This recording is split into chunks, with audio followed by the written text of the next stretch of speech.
Assalamualaikum warahmatullahi wabarakatuh. Apa kabar anak-anak? Semoga sehat selalu, diberikan rahmat oleh Allah Subhanahu wa taala. Salawat serta salam tercurah kepada Nabi Muhammad SAW. Ketemu lagi dengan Bu Ari. Hari ini kita akan belajar tentang ilmu pengetahuan alam, tidak bahasa Indonesia. Berbeda materi kali ini. Walaupun di rumah saja, Bu Ari berharap kalian tetap bisa mengikuti pembelajaran dengan serius, menyenangkan, nyaman, dan tentunya nanti mudah-mudahan di akhir pembelajaran kita bisa mengambil hikmah dan bisa masuk ke dalam ilmu pengetahuan di dalam hati kita. Yuk, kita mulai. Anak-anak, kali ini kita akan belajar tentang perkembangan pada makhluk hidup. Kalau kompetensi dasarnya 3.1 membandingkan cara perkembangbiakan tumbuhan dan hewan. Cekidot.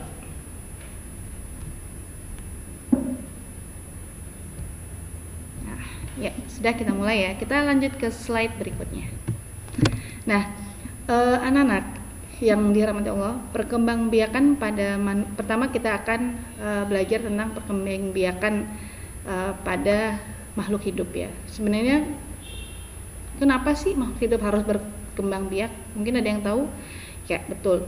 Makhluk hidup harus berkembang biak agar makhluk hidup itu tidak punah. Kita bayangkan saja ketika tidak ada perkembangbiakan, mungkin tidak ada makhluk hidup sampai sekarang ini.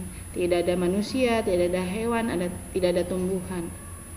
Nah, untuk melestarikan dan tidak punah, maka makhluk hidup harus melestarikan jenisnya dengan cara apa? Dengan cara berkembang biak, yaitu dengan cara kawin atau generatif. Nah, perkembangbiakan secara kawin terjadi karena ada proses penggabungan antara sel sperma dan sel telur.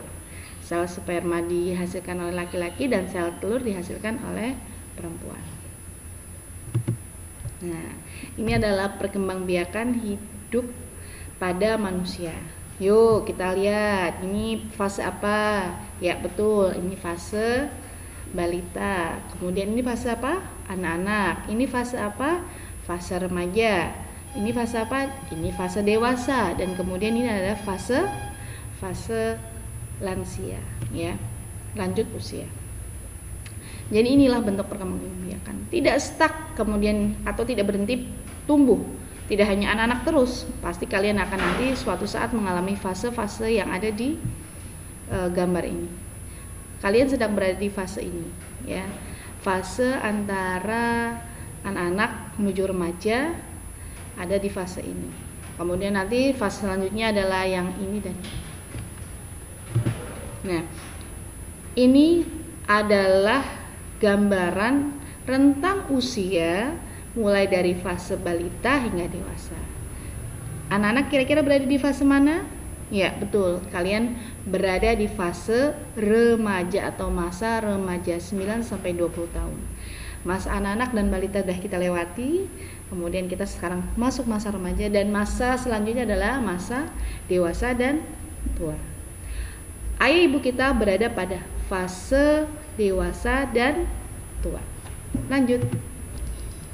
Nah, anak-anak, ada perbedaan antara perkembangan fisik antara laki-laki dengan perempuan, pasti berbeda.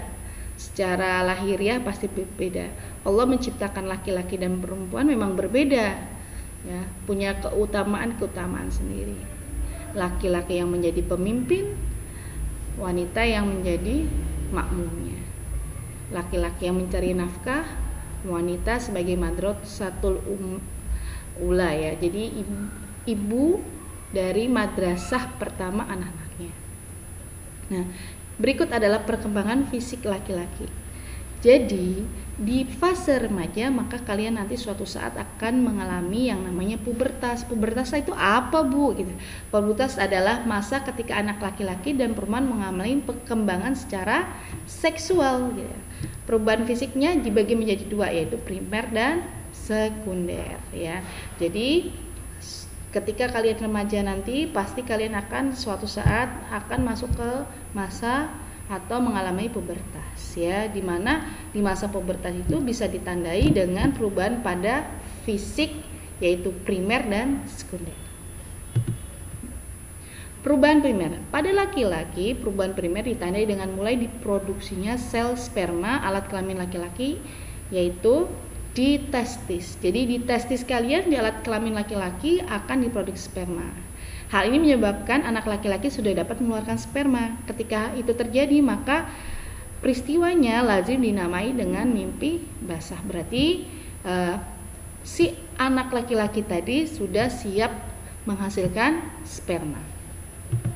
Nah, perubahan sekundernya apa saja anak-anak? Perubahan sekundernya adalah tumbuhnya rambut halus di ketiak, suara jadi besar, tidak kemudian suara yang dulu lagi, suara lebih besar lagi, tumbuh jakun di area leher, tumbuh kumis, jambang, dan janggut. Jadi kalau misalnya udah ada kumisnya, ada jambangnya, berarti di janggut ada bulu-bulu halusnya, maka itu adalah masuk pada perubahan sekunder. Nah, berbeda dengan laki-laki, maka di perkembangan fisik anak perempuan, masa pubertasnya kalau laki-laki itu dengan mimpi basah, maka masa pubertas anak perempuan ditandai dengan menstruasi atau haid. Nah, peristiwa menstruasi sendiri menandakan kalau ovarium, yaitu bagian tubuh wanita di dalam perut itu, ovarium, telah bisa menghasilkan sel telur. Nah, apa itu menstruasi? Menstruasi ketika sel telur itu tidak dibuahi oleh sperma, maka sel telur akan mati dan luruh bersama dengan peluruhan dinding rahim. Makanya kemudian dinding rahimnya luruh bersama darah, itu dinamakan menstruasi. Nanti Bu Ari di video berikutnya Bu Ari akan gambarkan proses menstruasi itu seperti apa. Nah anak-anak, di akhir pelajaran ini Bu Ari akan memberikan penugasan. Nah, ini penugasannya ya. Silakan tulis di buku tulis kalian perbedaan ciri tubuh diri kalian dengan ayah atau ibu ya. Misalnya diri kalian suara masih kanak-kanak, sedangkan ayah suara sudah membesar. Nah, itu ya. Jadi dicari perbedaan antara kalian dengan ibu kalian ya, ayah atau ibu kalian. Oke anak-anak, itu saja tugasnya. Mudah bukan? Kalau misalnya ada pertanyaan atau chat, silakan hubungi Bu Ari. Bertanya apa saja boleh. Jika ada yang tidak jelas, silakan hubungi Bu Ari. Bu Ari berharap semoga pelajaran kali ini membawa berkah bagi kita semua.